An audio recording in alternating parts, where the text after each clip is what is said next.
The views and opinions expressed on the Nova Society are those of the panelists and guests and do not necessarily reflect the views or opinions of the Phoenix Research Institute or any institution which any panel member is associated.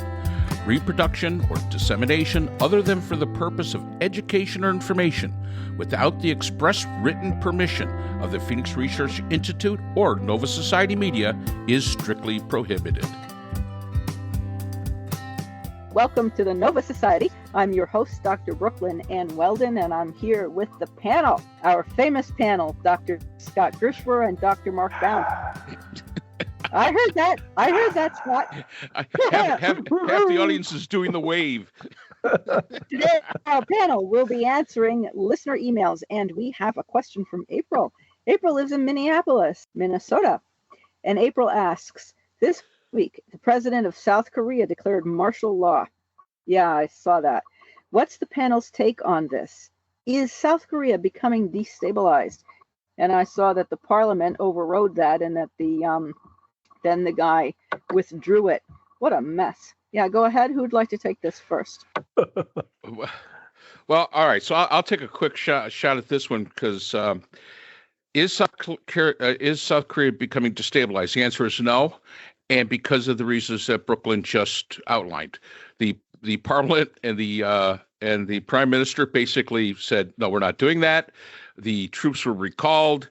The president, who in like a lot of places, say like Israel, the president doesn't have as much power as say like the prime minister would have. So no.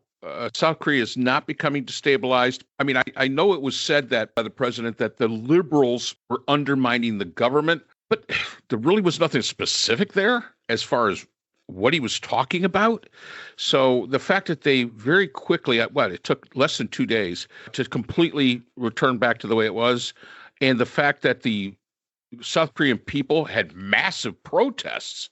I mean, just got them together and there was protests going on all the time. That tells you that South Korea is quite stable and is a thriving democracy. Yeah, I mean, I should say first, thanks for asking this question. It's an interesting one because we don't really think so much about South Korea as being anything other than really stable democracy. But I do think from that standpoint that this is a kind of a cautionary tale, and maybe Donald Trump should pay attention to what happened there, because this guy did not win his election by a whole lot. It was actually less than a percentage point. And it was more of a referendum on his predecessor's failures than it was an endorsement of himself and his policies, which he had announced in an essay in Foreign Affairs magazine about what he thinks South Korea could be in the world. Like other leaders, including Netanyahu, probably including Trump, others, he was accused of corruption. He was accused of having enemies, not thinking of like opposition as just being people with other viewpoints than him, but actually thinking of them in terms of being enemies of the people and that sort of thing. And he overreached. And because he overreached, there were nightly protests and I think he lost his majority in the parliament there. It ended up being an ugly situation, which hopefully now we're moving past. The last time South Korea declared martial law, and the president does have that power to use the military in times that appear to be of war, something of that nature was in 1980, and that was against students because of student protests and things like that. But now the South Korean president is up for impeachment. They're thinking about impeaching him and getting rid of him. And like Scott said, this is a cautionary tale. You can only go so far, even if you're well liked. And I think this goes back, and I agree. This goes back to the fact that the South Korean president did not get a mandate when he got elected. It was very, very close. And regardless of what anybody might say, Donald Trump did not get a mandate by any stretch of the imagination. And any kind of action such as this, something that is so over the top, that does impact people. We've talked a few times in the past couple of podcasts about some of the people that are being put up for cabinet positions. People don't think about the importance of how cabinet positions can impact their day-to-day lives until they actually see it and feel it. Declaring martial law, people see it and feel it immediately, and they will not stand for it. And I believe that no matter, even the Trump cultists, if martial law was ever to be enacted here in the United States, I don't think that they would accept it unless there was absolutely good reason.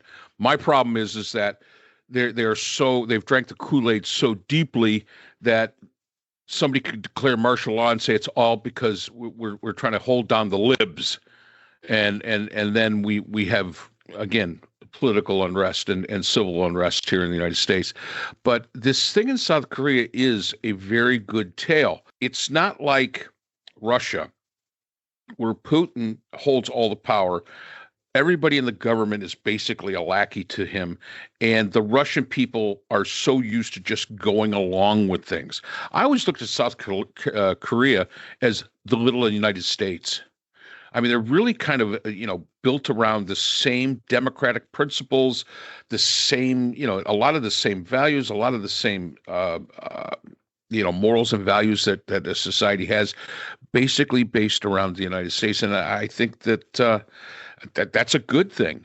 And this does show what could possibly happen here if something like this was to happen. But again, I will say this, if nothing, and I really do appreciate the question, if nothing, I think that this shows that South Korea is alive and well and has a very alive and well democracy and is stable.